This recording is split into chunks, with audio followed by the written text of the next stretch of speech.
Let's talk about one of the biggest flops in vegan history. A story of greed, a vegan steak made from mushroom root or mold. And how can you burn through $400 million in a couple of years? If it was a movie, it would be considered one of the biggest flops in cinema history. But it's not a movie, it's a vegan steak company called Meati. A company once valued at $650 million, and in less than 4 years after its major launch, was put on sale for $4 million.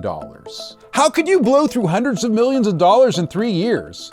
Let's take a deep dive into Meati.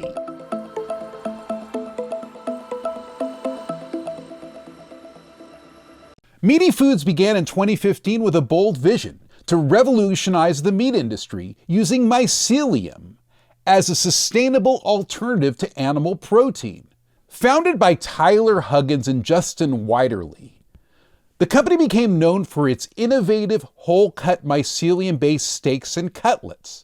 By 2022, Meati had secured over $450 million in funding, including a $150 million Series C round aimed at scaling production through a facility dubbed the Mega Ranch. Now, I was there during the Expo West launch of Meati, and it was one of the largest launches of a vegan company that I've ever seen.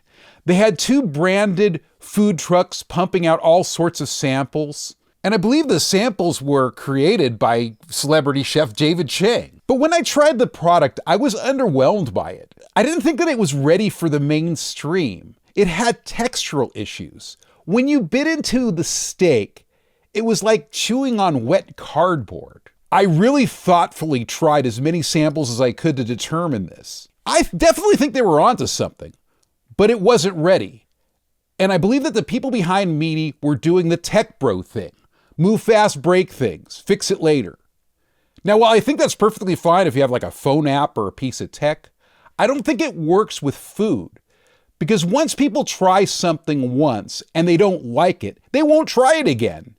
I respectfully spoke with some of the management of Meati at Expo West and voiced my concerns. Now, I know I'm not anyone too special, but I do have several hundred thousands of followers on the vegan and plant-based space who respect my opinion. And I consider myself a truth teller.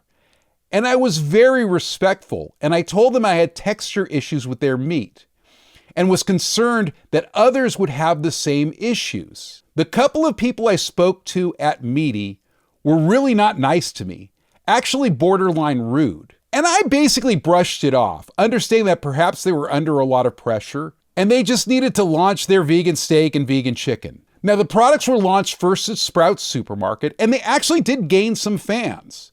Many people really enjoyed that these vegan cutlets were soy and gluten-free and offered a good deal of protein. But also many voiced the same texture concerns that I had. And then came Meati Foods' major legal challenges.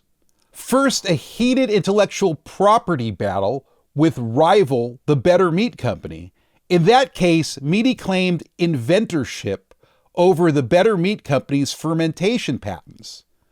But the court dismissed those claims in 2024, criticizing Meati for procedural misconduct. While some trade secrets claims were allowed to proceed, both parties ultimately agreed to end the litigation.